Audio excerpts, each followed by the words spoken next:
Okay, that music ended very abruptly. Hold on, let me get rid of that extra camera there. Let me get rid of that extra camera there. Let me get rid of that extra camera there. I'm good at my job. Hey everybody, how's it going? Welcome. Hello?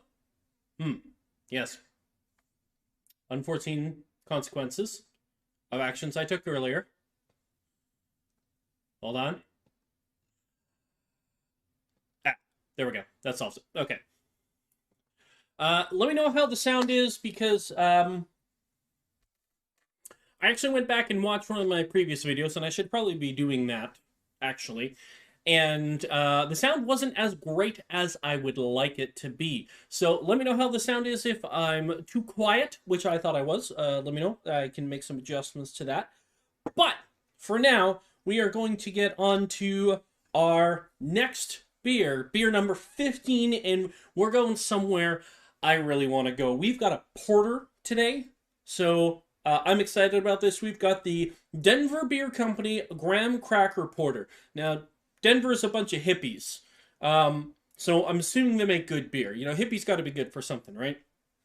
So it's obviously it's out of Denver because it's the Denver Beer Company. I guess they got in early. You know, when you get a new email and you're like, you get in on like Hotmail early and you get like your name at Hotmail. You know, they got Denver Beer Company. Okay, all right, cool, you win. This pairs with Tents and S'mores, Sunsets and Friends, and Pack It Out, whatever that means. And the other side is not in French. In case you were wondering, there's no French on this can. At me, Quebec. Okay.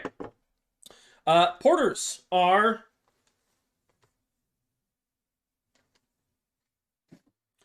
Porters are beers that they're not quite as dark and heavy as stouts, but it's a darker beer. So you're going to get a lot more flavor. This being a Graham Cracker Porter. I'm hoping for some chocolatey, s'moresy. Okay, if something goes wrong, it's because Jet the Cat is now stepping on that keyboard that I shouldn't have thrown over there. But we'll see. We'll see what happens. Anyways, yeah. So porters, nice dark beers, lots of flavor, not as heavy as a stout. So you're gonna be more drinkability. Ah, there's that word from last time. Let's not use that word. Okay, let's get into this. Enjoy this campfire in a can. Ooh. I hope it doesn't burst into flames. We're good. Okay, let's see how this goes. So you can see right away, very, you know, brown coloring on it as it pours in there. You know, and it's dark, and to the camera there that you can see, it probably looks dark as a stout, but if I pull it up into our... Oh, Jet the Cat, get that back. I need that. I shouldn't have thrown that over there. Zoom cam. You can see it still looks pretty dark. But through the magic of editing, you can still see that you can still see through it. You can see that you can see through it somewhat. It's more of an amber, so if I did this with a Guinness, nothing would be coming through. Guinness is the void that stares back at you. So you can see it's more of an amber than you're gonna get with a stout. It's I mean, me holding this up, I can see through just a little bit on the glass without some extra light there to make it a little darker. But I digress. A little bit more head retention, right? So you're gonna get that with the darker beers, thicker, more alcohol content. You get more head retention on it. That's why the foam is still there. On a clearer beer, you wouldn't get that. You usually get less. But that depends. There are some clear beers that have no head retention. There's some dark beers that have more head retention. But let's that's a nice smell. I'm definitely... It isn't... I shouldn't say it smells like campfire, but it smells like something you'd smell at a campfire. Does that make sense? Like graham crackers? Because you're making s'mores?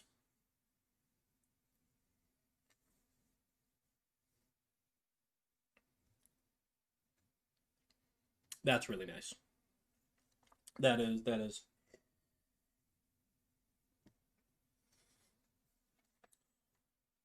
So darker beers being up my alley.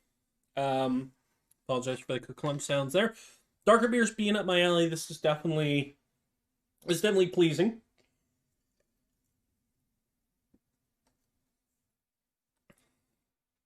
A thick, dark.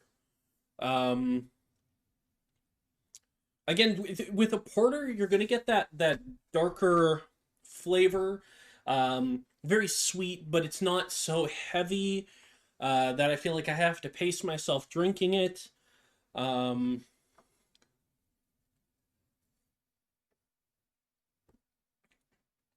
I would wonder if they did put actual graham cracker in here because I do taste a little bit of that graham cracker taste in there, and also a little, just something. Sometimes when you add weird things to beer, which there's nothing wrong with that, you get this sort of weird additional flavor in there that seems to be the same when you do that, and I'm almost getting a little bit of that. Um, and I mean, it's not anything bad. It's just something I'm noticing. It's just sort of that oh, this is a weird beer, so I'm gonna get some of this taste because they put graham crackers in it, or carrots, or grapes, or whatever. There's tons of things that don't normally go in beer, but you can do it.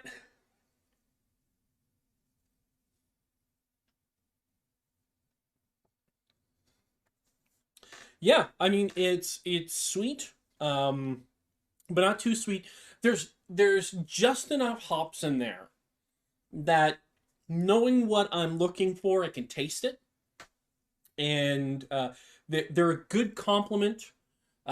Very leveling out with the sweetness in there. Very complimentary. It's not jumping up and hitting you in the face. It's working really well with the beer. It's with along with the style, the porter, it seems to be doing its job pretty well. So I mean, um, it's a good tasty beer. I'm definitely probably no surprise based on everything I said. Putting it on the endorsed side of the aisle here, right there, there, there. Um, yeah, it's super tasty. Um, Gonna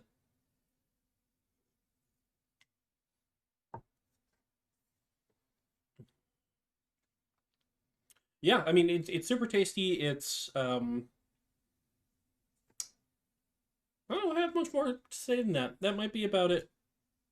Um, yeah, obviously darker malts in there, probably darker crystal malts, which is a very common type, especially if you're trying to get a lot of sweetness, a lot of sugar out of it.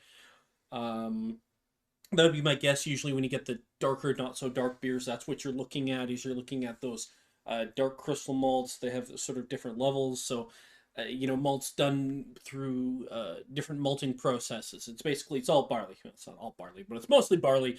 And you basically put it in a big thing, throw some water in there, um, spin it till it starts to think it's about to grow, and then you bake the crap out of it. Or you just bake it a little, depending on how dark you want that to be. And there's different processes, and this is one of the things that vary from beer to beer is there's different processes. And uh, just back when I worked at Grape and Grain, we had 30, 40 different types of malts, and that's just what we had in the store. Yeah, in stock normally, and the different types of malts are going to be lighter or darker. So just imagine like just grain and then like almost burnt grain or pretty much burnt grain. It was black. Um, but then you have crystal malts, which is a particular way of doing it. And I would just figure there's probably a decent amount of the darker crystal malts on here because of how sweet it is. That's what's going to cause that sweetness without making it so heavy or having to find a way to overload it with sugars or use a sugar that's harder for the yeast to digest, like a lactose, which is something that um, you can put in a beer to make it thicker and sweeter because the yeast has it's a more difficult time eating that, and it is creates a creamier sort of feel to the beer. But that's not what we're dealing with here. This is a lighter, um, beer that's darker, sweeter, some good flavors going on there, and the hops are perfectly balanced with it. You don't really, if you don't like hops, you wouldn't notice them in here. You'd say that's just a nice beer. So yeah, I'm gonna end it there. So this was day 15. We've got another on the win side. We can see the wins doing much better than the losses, which is good because I spent a lot of money on this thing. I'm gonna call it there, and I will see you guys tomorrow. Same bat time, same bat channel, and you guys have yourselves a great rest of the evening and rest of the day tomorrow until I see you again.